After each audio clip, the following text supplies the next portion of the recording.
understand what the speaker is talking about. Storytelling ability. Everybody loves a good story. I'll be looking for proper use of hands, body movement. I'll be looking for vocal variety. I'll be looking for diction. I'll be looking for all those things. If you roll them all together, it comes out to be a good speech. So let's sit back because we have a polished speaker that's going to present to us. Okay. Thank you, Jesse. We are honored and privileged to have Joan Kellett as our guest speaker for today's meeting. She is Mike's mother. Joan has 6 children and Mike is the third born within a span of 10 years. Joan will celebrate her 90th birthday on March 16. Her life has been busy and exciting. Her teaching career spans 48 years, teaching 40 years at Upper Merion Area Senior High and 8 years as an adjunct professor at Chestnut Hill College. Her credentials are Masters of Education from Villanova University, earning a principal certificate as well as certification for elementary education, biology and French, kindergarten to 12. He has traveled the world. Among those was a visit to Antarctica. Joan's speech will revolve around her travel experiences in West Africa. Please help me welcome Joan Kellett, my memorable trip to South Africa. Joan Kellett. Thank you. Can you all hear me? Yes. Yeah. I hope I can resolve the problem of not hearing all of you as well. So I hope you can hear me and have a resolution to that. So now, our history splits into BC and AD. There's one BC and one AD, but no year zero. So here we are at our first Toastmasters meeting for 2021 AD. Now, 1990 AD was a significant year for me because that AD took on another meaning. That was the year that my youngest of my 6 children his name was Danny, who had a fatal motorcycle accident. And so for me, 1990 AD began my life after Danny. A for after, D for Danny. Yeah? No. In spite of all the help I had joining Compassionate Friends, which is a self-help bereavement group, I still needed some more resolution, and I had plenty of assistance from my family, but I decided I needed a change. And so I applied for the federal program called the Fulbright Foundation, which is a governmental agency that arranges an exchange of teachers. And so I applied, since I was a French teacher at the time, I applied to teach in any Francophone country. And so after the paperwork, I'll never forget seeing my oldest daughter at my classroom door with a packet in her hand, mouthing the word, "You got Senegal." Well, I was floating in air. I had no idea other than Senegal was in Africa and that I would soon be going there for the school year of 1991-1992. So the post I got was teaching in a boys' school would be the equivalent of grade 6 to 12. And these were boys. The name of the school was Prytanée Militaire, and it was in Saint Louis, St. Louis. Now, St. Louis was the original capital of the French colony. But after that country split, territory split, and resolved the problem of of independence, there were 11 French-speaking independent countries. And Senegal, their capital changed from Saint Louis to Dakar. So here I am off in an Air France plane from Philadelphia to New York to Dakar. And members of the French consulate met me at the airport. And while I was on the plane, I was so impressed with the flight attendants. These African young ladies were very tall, very attractive, and had on blue and green uniforms, or long peplum dresses, I should say. And I thought, oh, I can't wait till I get to Dakar and I go to all those French boutiques. Well, I was met at the plane, at the airport, by members of the French consulate. And the first thing we did was go to a Senegalese family for dinner.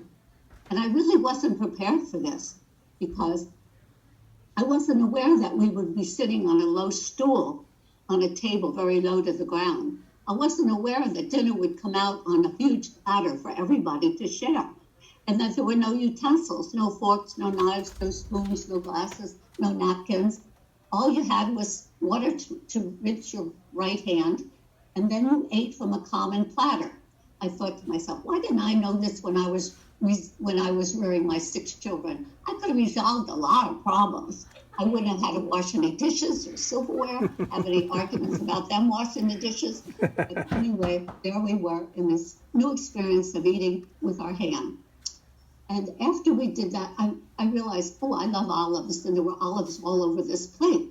And so I just reached all around and helped myself to a lot of olives. Little did I know it was like eating off your plate when it isn't your own plate. And so I slowly became aware of Senegalese culture, sometimes in a difficult position.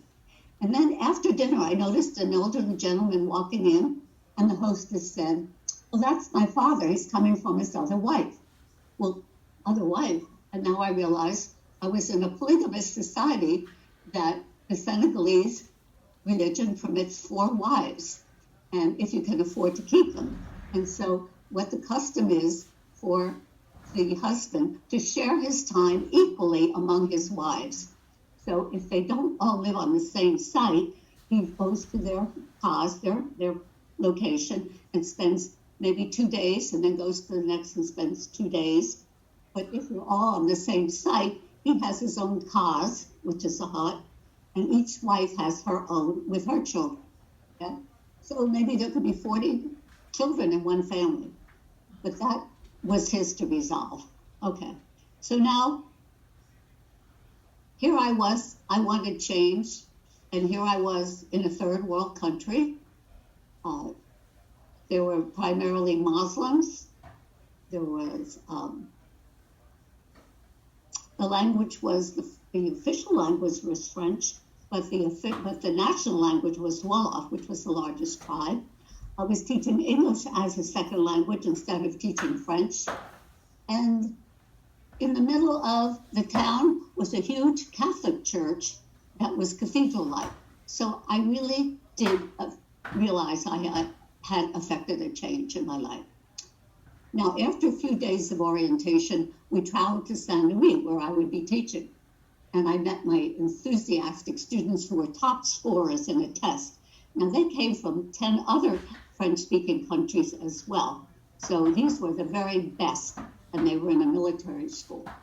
And I saw my classroom. It was just a wooden shack with an opening for windows and a light bulb hanging from the ceiling. And all I had was a blackboard and a piece of chalk and a bunch of rather battered textbooks. Now, the textbooks were in English, but the cultural part was African, and so the houses were the thatched, what are called cas. There was a bare floor. There were no modern conveniences. Cooking was done outdoors, and the mother cleaned her cas by sweeping it with a broom.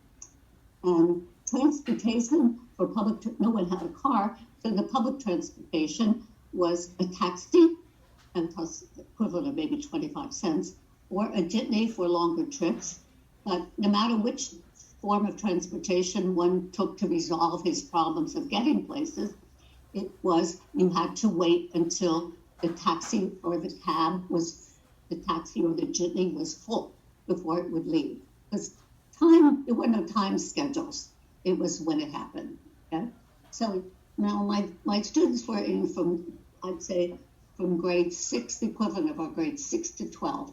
They wore uniforms of royal blue shorts and royal blue short sleeve shirts. They had tan berets that said Britannique Militaire, and they wore tan combat boots. And they were so enthusiastic because, as I said, they were the top students. So instead of raising their hands when they called on, they wanted me to call on them. They wanted to resolve my problem with my question. So they didn't raise their hands. They snapped their fingers. Sounded like a room full of crickets. And so I thought, and then I have my roll book here, and I looked at the names, Alioune, Babakar, Momadou, Mohammed. I thought, with that same uniform and these names, I'm never going to tell one student from another. So I got a bright idea. This is an American teacher teaching American English. You're all going to have an American name. They were thrilled. So I passed around a selection of names for each one to choose. And I was so shocked when they started to give me their names. The first one was Blake, and the next one was Lee, and the next one was Bruce. And I said, why are you taking these names? And the response was Santa Barbara. And then I remembered they didn't get television until 6 o'clock at night. And what did they get? Our old soap operas. And they were watching that soap opera series called Santa Barbara. And that's where they got the names, and they were excited about having these names. So another evening, I was walking downtown, and I became aware of a group of young boys following me. The faster I walk, the faster they walk. I guess they were resolving their problem. So the faster I walk, the faster they walk. And then pretty soon I was surrounded. Now, my dad was concerned about me going to teach in Africa by myself, and I thought, oh, maybe he was right. But then I heard, Madame, it's Blake, it's Bruce, it's Lee. We just wanted to say hello to you. And how did I know that it was my friends from my class? Because here they were in plaid jacket, plaid shirts, and jeans. Okay? So they did seem American. And then after a few months, I decided to go to Southern Signature to reach one of my other teachers who was teaching there. And I took a small propeller plane from Dakar. And when it landed, I got off. And I trekked across the tarmac, and I got into a rather small airport. And I saw a sign on the wall that said, have your passport ready. And I thought, that's strange. I'm going from one part of Senegal to another, and I have to have my passport. And then I heard the customs officials say, welcome to the Gambia. The Gambia? What? Then I remembered there was a TV series called The Gambia, and there was a textbook written by Alex Haley. And it was about his heritage in the Gambia he was a member of the Mandinka tribe, or his forebears were. And so, do you realize I got off in the wrong country? Now, it's one thing to get on the wrong bus stop, but here is a picture, a map of Senegal. Can you see the yellow strip? That's the English colony, the Gambia, where English is spoken. Now, to get out of your country and back in your country, you need a passport. To get into a visiting country and get out, you need a visa. I didn't have a visa. That meant I was going to have to stay in that airport 24 hours if I couldn't get a plane out. I looked, and there was my plane still on the tarmac because nobody hurries. So I took my bag and I ran, and at Gambia I saw this 60-year-old woman racing, and he took my bag. When I got to the plane on time, I jumped on the steps. He handed me my bag. I opened my purse. I gave him a $5 bill because I didn't have any Gambian money. And he smiled from one ear to the other because I found out $5 was a week's wages. So he was quite happy. Now, when my teaching assignment ended, I had a new appreciation for life in a third world country. I had a new appreciation for all I still had at home. That was 1992 AD. 5 years later, in 1997 AD, I married Dr. Carl Schulteis, Carl with a C. And so everything that I recounted to you was BC, before Carl, okay? And also AD after Danny. And now I can say AC has a new meaning for me because AC means after Carl. And I think of AC as an alternating current of electricity that all my memories help to keep my light shining brightly, resolving everything I had to go through. Thank you so much for your attention. Great. Wow. Wow. Mom, Thank that you, was Joanne. I forgot to brilliant. mention, one thing, if I may, Mercy, mention is my son Michael, unfortunately, has the initial M. Can you imagine if I told a story before Michael, what the initials would be? MC. Not AD, not AC, but B. Okay. I resolved that one. Yeah. Thank you, Joanne, for that motivational speech. We will now move on to our table.